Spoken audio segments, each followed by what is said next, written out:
Hi guys, this is our garbage blog number 1. It might be our last garbage blog as well. I don't know. We're going to try something new right now. Our editors are all tied up working on Epic History X-Men Volume 2. So in an effort to get you guys out some content, here we are. We're going to be doing this. We're going to give it a shot. We're going to try it. This is our Game of Thrones mid-season garbage blog, where I'm going to talk to you about what's been going on this season, my thoughts and feelings, and some changes that have been going on. Lots of stuff like that. So far in this season, I feel like I like this season better than I like last season.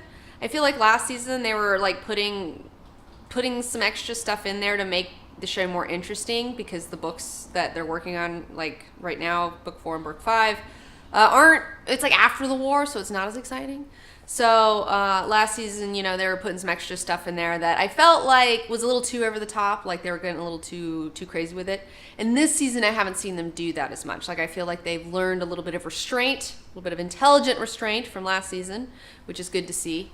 I've enjoyed, you know, so far. I mean, I've enjoyed it. Like I'm not like, it's not like the first season, you know, but like it's fine.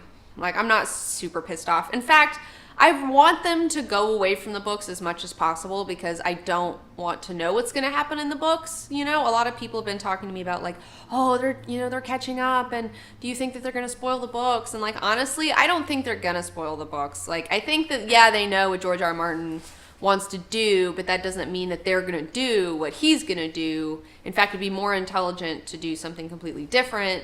So, yeah. So whatever. But let's see here. Let's talk about some of the things going on that I like.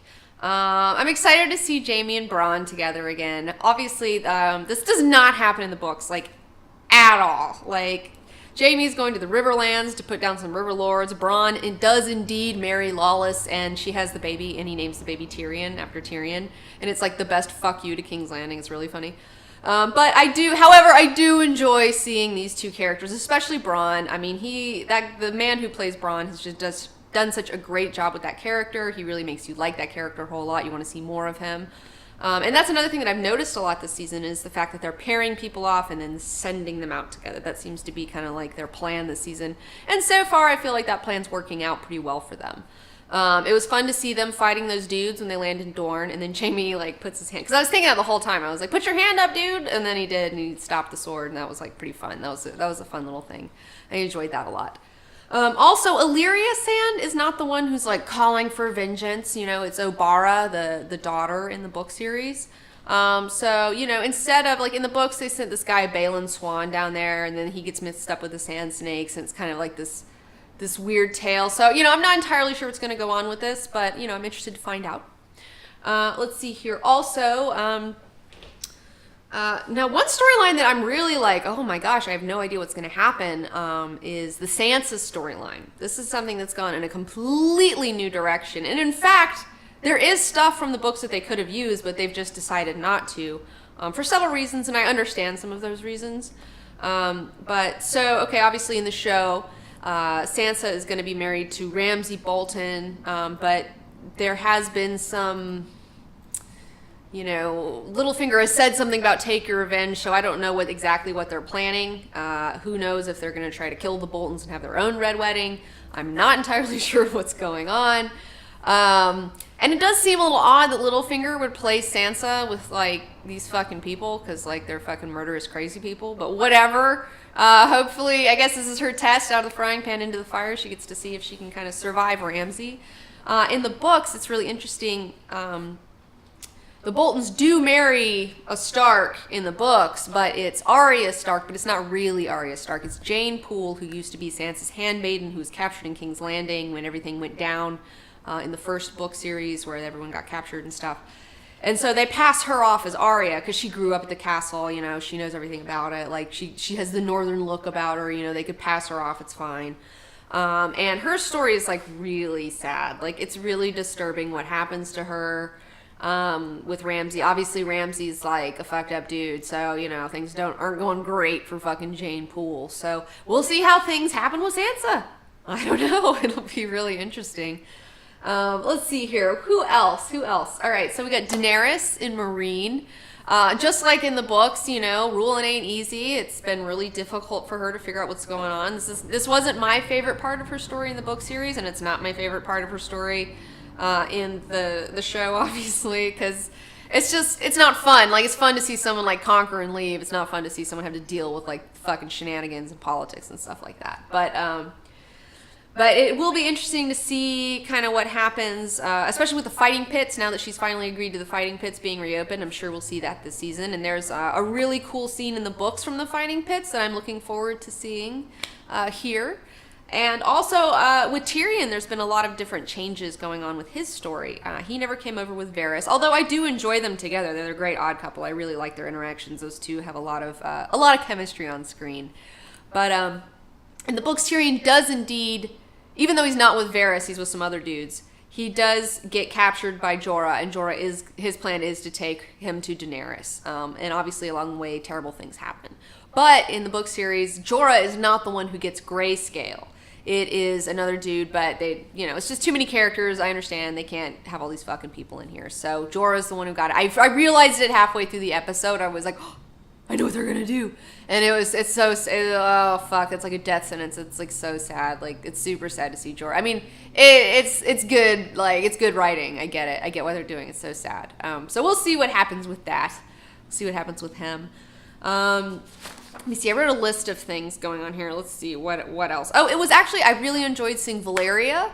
That's some place that we've never seen in the books, because literally in the books, like, you don't go within 100 miles of the place because you will vanish and no one will ever see you again. Like, it's just how it is.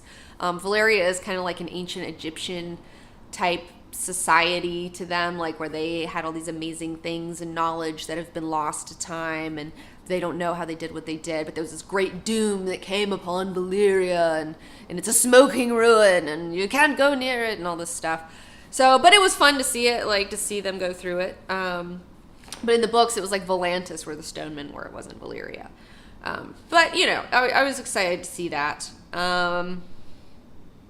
Oh, yeah, another thing. Okay, and this is another one, is in the books, Tommen is like 9 years old, okay? So obviously in the show, all the kids are growing up like really fast, so they just have to roll with that. So obviously Tommen is not 9 years old in the show. So him and Marjorie are doing it, but in the books, they're not doing it.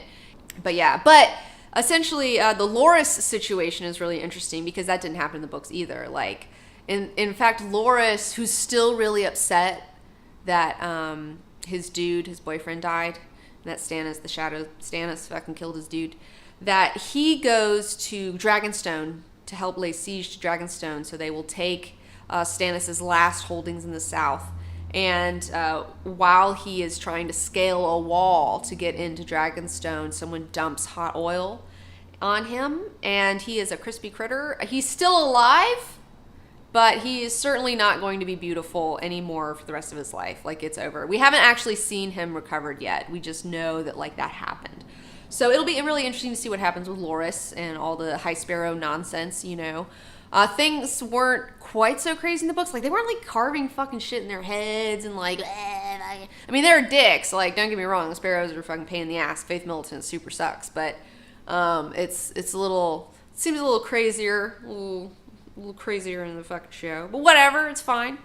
Also, this is a big one for Daenerys. I totally forgot. Barristan Selmy is dead. That has not happened in the books. He is not dead. In fact, he has his own POV chapters in the books. So fuck, man. I don't know. Like, they're really setting Dany up to, like, have zero advisors, because, like, Jorah's got grayscale, so even if he comes back, he's gonna be dead. He's dead man walking. Then you have Sir Barristan, who's dead. Grey Worm is been injured. Missandei is just Missandei. She's like, I'm not a fucking advisor, dude. Like, I'm just a translator.